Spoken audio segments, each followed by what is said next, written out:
is in response to the fact that most media in Malaysia, if not nearly all of it, tend to hide or bury their corrections.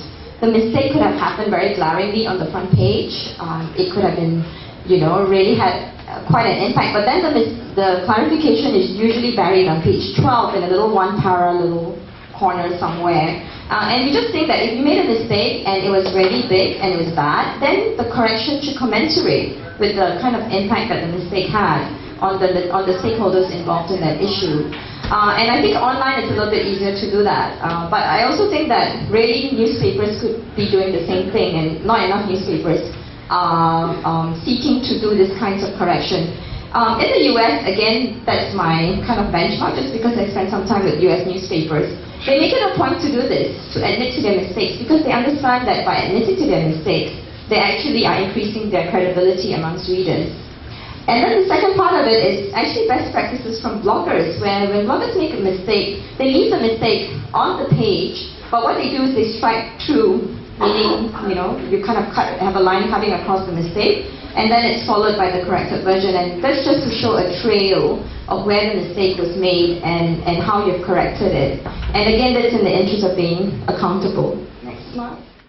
How journalists need to represent themselves as journalists and not to say go on so-called undercover, because I would say that there are some journalists who, with the sanction of the editors, actually write stories or get information without identifying themselves as journalists, and that is a serious problem in Malaysia. The last one I just wanted to touch on was the gender-sensitive part. Also coming back to the elections, if you notice the way the newspapers, and I won't say newspapers, the journalists and editors sometimes represent, if it's a woman candidate, if you remember one of the stories on Hannah Yeoh and Teoni Ching as well as Carol Chew, the issue was how much time they spent putting on their makeup before they went out for the campaign. And then there was one candidate from Johor, if I'm not mistaken, from UMNO. It was a big picture splash of how the husband and her daughter was coming to give her food and to show, you see, the husband's support. And I think it was Zul Hasnan being portrayed a lot with his wife, this wife support of, so there's this kind of roles that are also given to women. Those who are politicians, I mean, these are serious people, they're not for fun. So it's the kind of stereotyping that exists, and we see a lot in the elections. The Bersih rally, not even to consider putting it on the front page.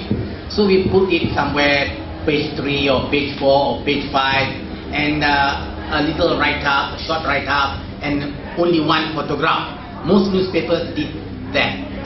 One photograph and maybe about 10 paragraphs of text. And then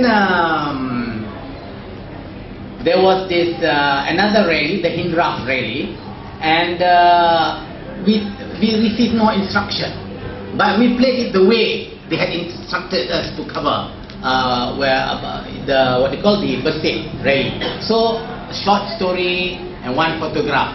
And then one day, I think not long after that, we gathered in the Home Ministry and to talk about things, so many things to talk about between the newspapers and the government. And they told us, why you poor coverage of the Hindraf thing. I said, but we abide by your instruction that matters about the demonstration should not be played up. No, you should have covered more. So you see, even in the Home Ministry, they do not know what they want to instruct us to do. They don't have the foggiest idea of how the media should behave. But this time, as I was saying earlier, we're trying to take advantage of the new political sort of scenario where there is this sort of euphoria that the elections have given this opportunity. So the last 2 years, what we've done is to try to use arts as a way to reach out to the public, to talk about press freedom.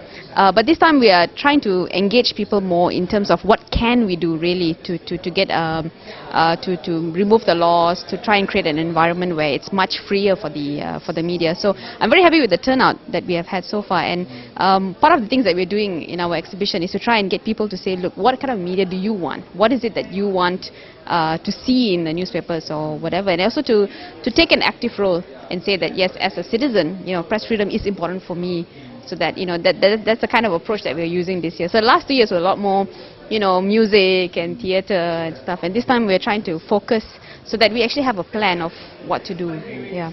Well, with Malaysia Votes, which was set up primarily to cover the general elections, I think what we were experiencing is that when you shift online, there's also shifting expectations, public expectations. So for example, people expect that the minute you are online, you're supposed to be alternative in some way, and that you're supposed to cover only the underdogs. And so when you try and say that, look, we're trying to create a space that is fair to all legitimate stakeholders, whether or not you like that stakeholder, then they accuse you of selling out, they accuse you of being unprofessional, they accuse you of being not, of not living up to certain standards, which in their heads are like paramount if you're going to be occupying the online, right? So those are some of the challenges. The other challenge is that people expect things to be faster online. There's an expectation that if you post comments, and we allow comments to be posted on stories, that if you don't post it as quickly as they send it to you, then somehow you're also failing them. There's an expectation that being online means that there must be total freedom of expression, and so then everything that they write must be published. And if it's not, then again you have failed them in some way. So these are some of the things that we had to kind of manage and also question ourselves, like where do we stand and what are some of the principles we wanted to promote to the site.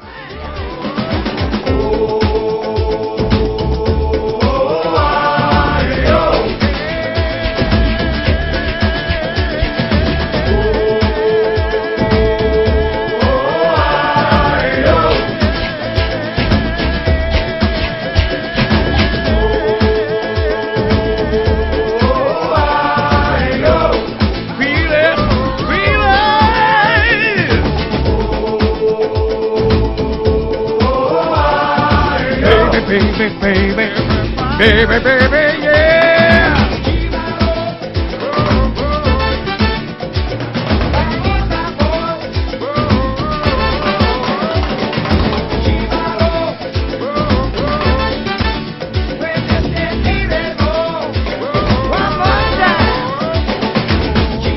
But after this, we want to take it on a road tour to all Pakatan Rakyat states. Yeah.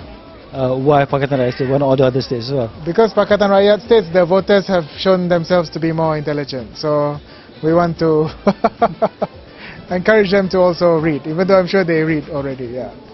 They are all book publishers or book distributors. Yeah. And some of them are like bloggers who publish their blog entries. Some are NGOs like Aliran and Sisters in Islam. Yeah. And some are independent publishers. No books have been censored. We're even selling some banned books, yeah, yes. So if you want to look for banned books, you have to know what is banned in order to notice it. Well, I have this horror movie called Suso coming out, I don't know when, I think supposedly August. And then I'm doing this other thing called Malaysian Gods that I want to show here on 20th September to mark the 10-year anniversary of it's a big demonstration in '98. Yeah, so that's film-wise, that's the only project I'm doing this year.